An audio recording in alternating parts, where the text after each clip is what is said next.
Hey everyone, I'm Anne. This is Of Words on Paper.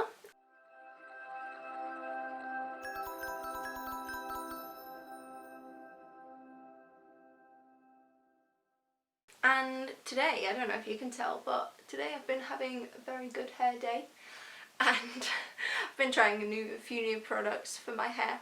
And I thought, why don't you put on some eyeliner, put on some lip gloss, get a bit of glass of water going on, and tell you guys about some books that I've read recently. So this is what we're going to be doing today.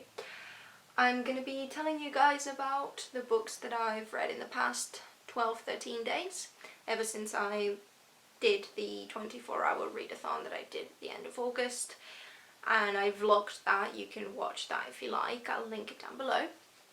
But yes, I've read 3 novels, 1 comic book, and I've also DNF'd a book, which we will be talking about.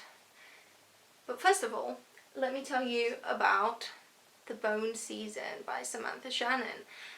I'm probably one of the last people to read this in the universe.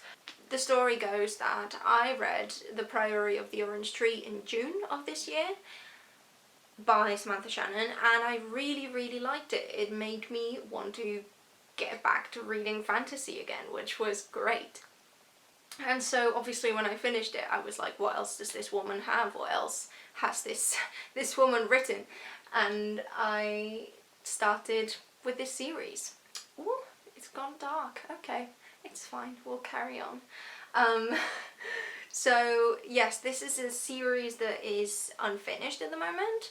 It's going to end up having 7 books, and it has 2 companion novellas at the moment. The first one I read at the end of August, and it's called The Pale Dreamer, and it's very cool because it happens like, I think 5 years before the start of the actual first book, and it tells you, it sort of foregrounds everything, and it's very nice because then when you start this one, you don't get so shocked with all the info dumping that happens at the beginning. I know Samantha Shannon has expressed before that she kind of regretted the first few chapters of The Bone Season being so info dumpy. I didn't personally find it very annoying. I thought it was quite okay. I was fine with that. But if you are prone to getting annoyed with info dumps, you might want to start with A Pale Dreamer, it was a really nice, fun adventure. As for what this one is about, it's kind of an urban fantasy / dystopian novel, and I think it's marketed as YA instead of adult. So if you are expecting more of Priory in this book, you won't find it, and vice versa. I think if you read Priory expecting more of this, you would also be disappointed. But I found that individually they were very entertaining stories. Samantha Shannon's world building skills are super impressive, and the way she weaves those details into the story in a way that doesn't feel tiring is also commendable. It's very cool because her worlds are so detailed. Even this one, which takes place in a dystopian version of London and Oxford, which is supposed to be based on the real world, but it still has like its own personality. It's, this definitely, I wouldn't say it pays tribute to dystopian novels like YA dystopia, because it was released like around the time that we were having that boom with like Divergent and the Hunger Games and all of that. But I would say that it does it in a significantly less cringy way, which is good. I will first give you a bit of a summary of this because I realised that you're probably a bit confused as to what this actually is about. So this follows Paige, who is a clairvoyant. This is a future society where clairvoyance is kind of a thing that some people can do, but we're in a society where this is punished and persecuted, and you could, like, if you have if you're a clairvoyant, you can be executed and like imprisoned and stuff like that. And so our main character, she's I think 19. I think she's 19, and she's working in a sort of criminal underworld of this dystopian version of London. And she works with other clairvoyants and stuff like that. They're like a street gang type of thing. But she kind of gets found out / captured, and she is sent to this place, and I can't tell you any more than that because saying anything more would be kind of spoilery. And also I found it very cool to discover everything on my own. So yes, I really enjoyed this. This is the typical dystopian story where you've got this hero protagonist girl, and she organises this kind of revolution type of thing and breaks out of places and stuff. But I think what made it very original was, as I've said, the world building, and also the fact that the main character is never truly annoying. Like, she acts stupidly sometimes, but you can totally see, like, it's foregrounded properly. It's not like, oh, you know, you just have main character syndrome now and want to do this because you think you're the chosen one or whatever. She actually, like, you can actually see where all her decisions come from, so it's quite entertaining. It was very, very, very cool to read, and I rated this 4 stars because this is the kind of young adult fantasy / dystopian book that I would have liked to know about when I was younger. I know that these were translated into Spanish, the first one and the second one, I want to say. But I just wish I had discovered them when I was, you know, a teen growing up in Catalonia, and I, you know, all the things that I read were like Divergent and then just classics. Whereas this, I think, is a very good take on YA dystopia, and I would recommend it. And now I'm going to stop rambling about this. This was very good. What else? Expectation by Anna Hope. This is another British book, but that's pretty much all they have in common. This is a contemporary literary fiction book, and it's quite short. It follows 3 friends, Hannah, Kate and Lissa, and how they go from being like really close friends when they were younger to sort of falling apart and having their problems and stuff like that. It's just like a character exploration and the exploration of this friendship that the characters have. I rated this 3 stars. Yeah, I think I rated it 3.5 stars, but then I lowered it to 3 stars because I'm always kind of generous when I rate books. Yeah, so basically this was really enjoyable to read, and I commend the author for finding a very good writing style that was very accessible but had its own poetic moments and a lot of very, very valid, interesting reflections about lots of themes. This tackles things like obviously growing up, but also generational gaps, motherhood, friendship, communication. Yes, a lot of disenchantment with the current situation of the world, activism and career prospects and feminism. And in fact, I think one of the problems of this book is that it had way too many themes for the amount of pages that it had. Like, this is, it's barely 300 pages, right?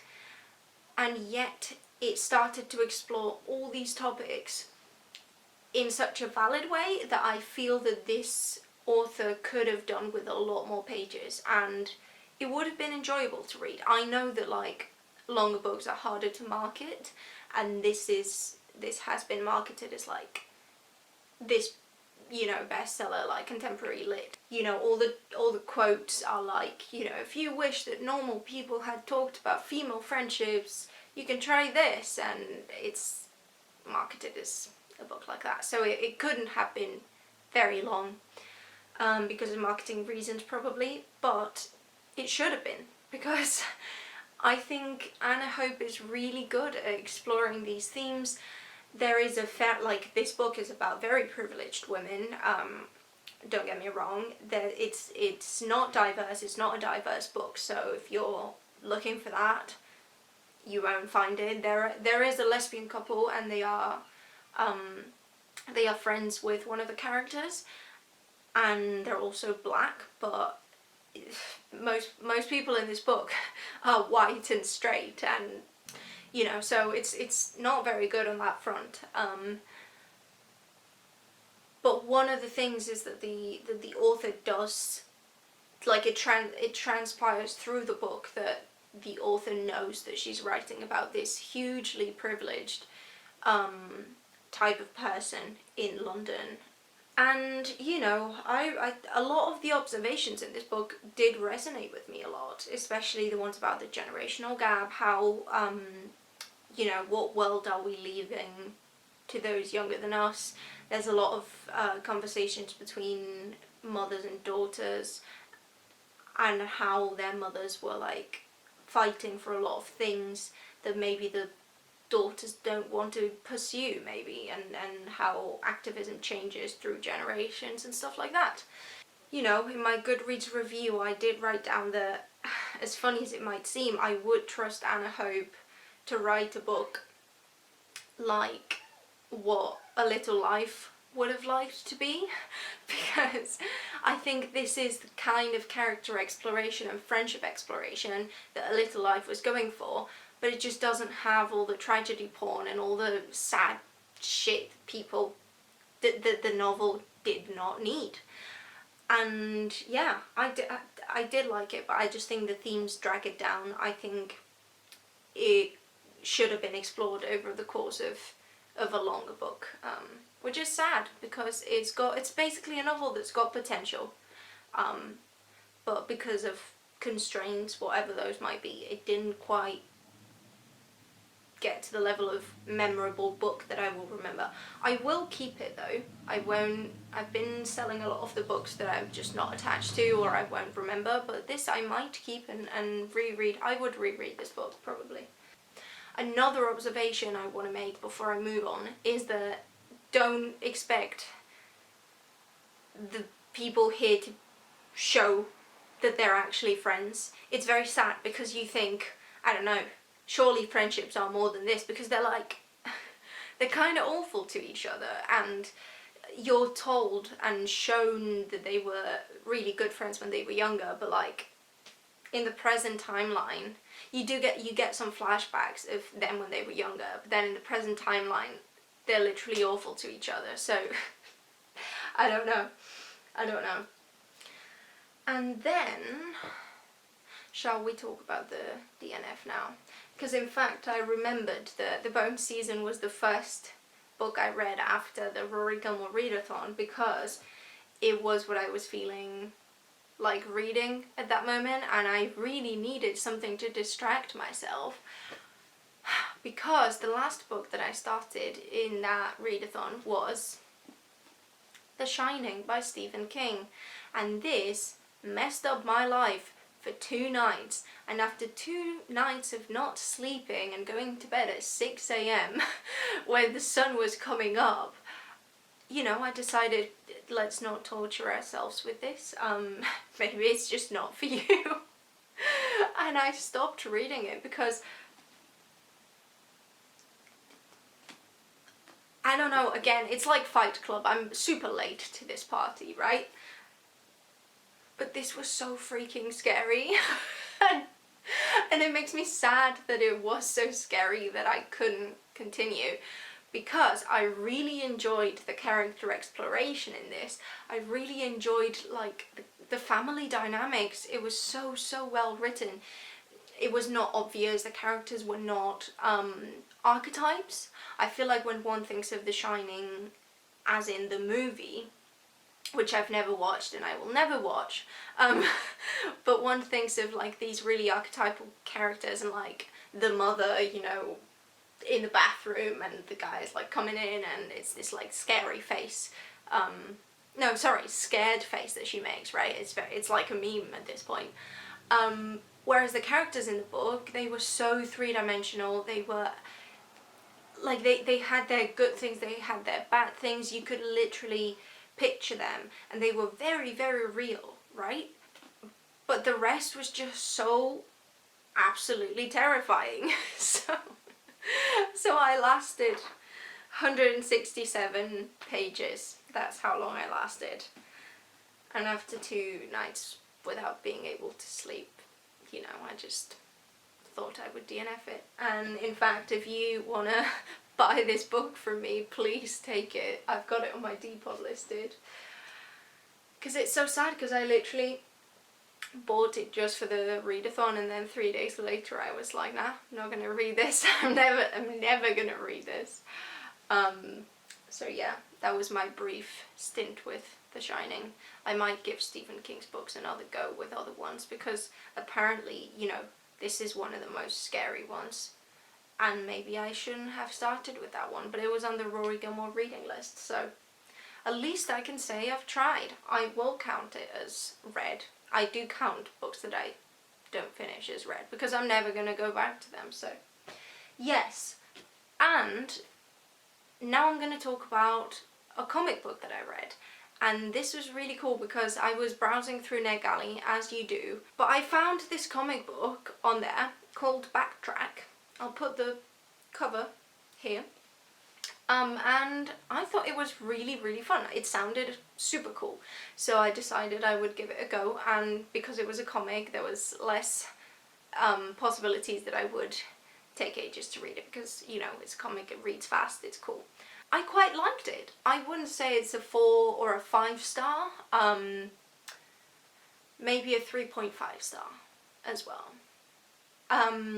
Backtrack is a new comic that is going to be coming out this autumn, I want to say, or like this winter maybe, I'm not sure.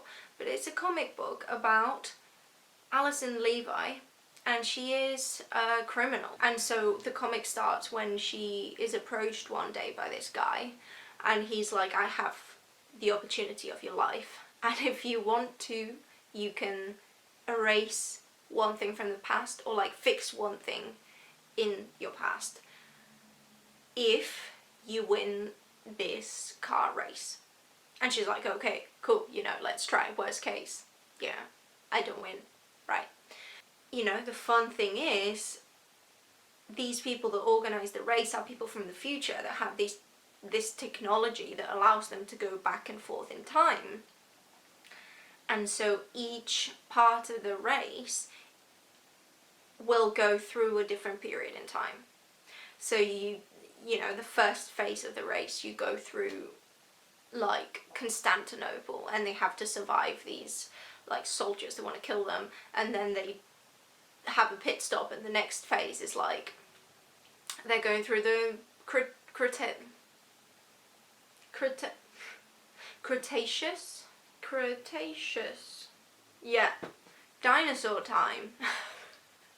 And it's this really fun concept, and you are shown her backstory and why she wants to change her past over the course of the first volume. It's got 6 issues in the first volume, and I just thought it was really fun. The art style is really cool too, because it's this really dynamic, really like gritty, fast-paced vibe, and so it matches the story really well. I would say the characters were developed a bit irregularly. Like you start knowing and caring about them a lot more towards the end of the first volume, which is not necessarily the best thing if you want to get hooked into the series. But it was overall a very fun experience. The last book that I want to tell you about is Such a Fun Age by Kylie Reid. This is a book that you might have seen, you might have read, you might have watched other people talk about, and everybody seems to have an opinion on this, and most opinions seem to be that it's a very good book, and I think I agree as well. Let me tell you what this is about before I start rambling, because I've been rambling, because I've already rambled about this like twice. I've had to restart recording two times.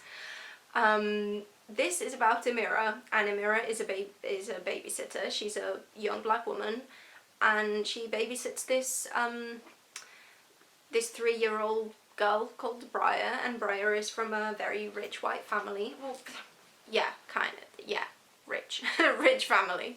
And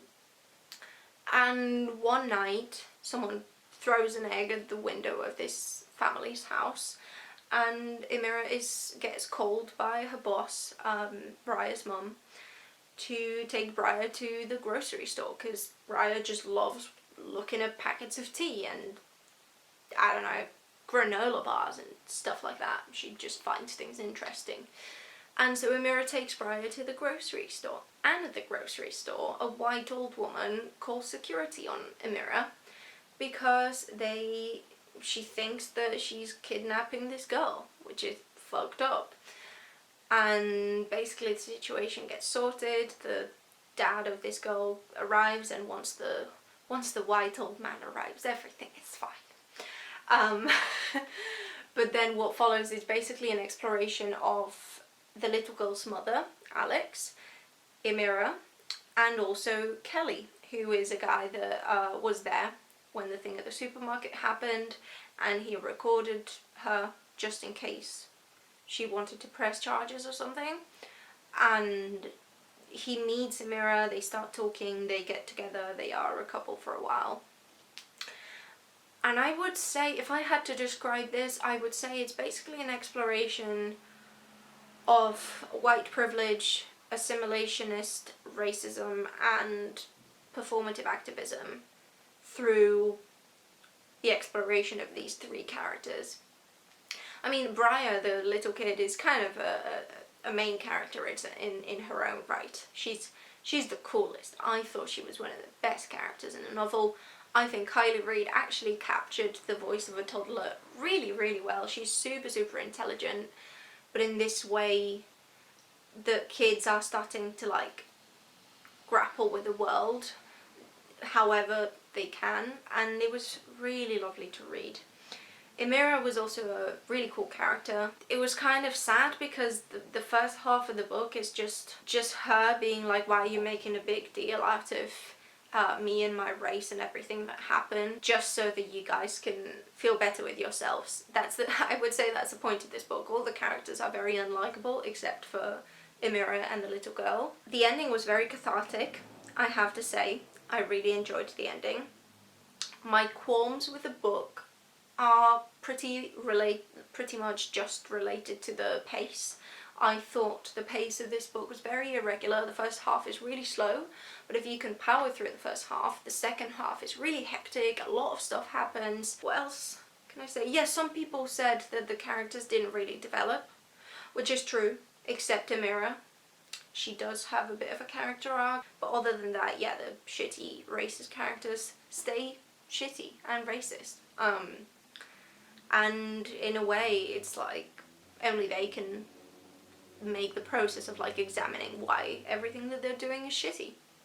So, you know, it's not the most hopeful book, but it did reinforce this, you know, the knowledge that we do have to keep on examining everything we do and everything we, like the ways we behave, because you never know when you might be, you know, enabling racist policies or racist behavior of others, or if your own. Literally anybody can be discriminatory, classist, racist, no matter who you are. There is a character in this book who is a friend of the little girl's mother, and she's a black woman, and she behaves awfully towards our main character, Emira. She starts touching her hair, all these things that are super condescending, patronizing, that are super offensive to black people, just like touching their hair like it's an exotic thing. And this woman is black, and she does it anyway, and it's kind of like the internalized misogyny that some women have, like, so that's why it's, I don't know, so important that we keep on checking ourselves all the time. And with this rant, I'm gonna end the video because the lighting has been so irregular this whole time, and I just hope that I can edit this and it looks kind of okay. So yes, I hope you liked my thoughts on these books. I think all of these books were kind of on the same line of, you know, 3 to 4 stars, which is fine. They were very enjoyable, all of them, in their own different ways. I was trying to decide which ones I would recommend to people, and it just turns out I would recommend all of them. It just depends on what you like in books. If you like reading about unlikable characters and you love to hate shitty characters, these two are very good. They explore different topics. This talks about like mothers and daughters and generational gaps and being disenchanted with the world, which this one doesn't tackle. But then again, this one does tackle racism, diversity, performative activism, which this one doesn't. So, you know, different reasons to read both. Backtrack, I would recommend if you like fast-paced narratives, fun concepts, cool art. The colours were beautiful. And yeah, a comic book to have a great time with. The Bones season, if you want a book that you wish you had had when you were younger but never got, this is for you. It's very good. And I don't know, if you want to have nightmares, just read this. I can't recommend this one. Most people seem to love it though, so give it a go. I was scared and scarred for life with this one, so do with that what you will. I'll see you guys in the next video. Bye bye.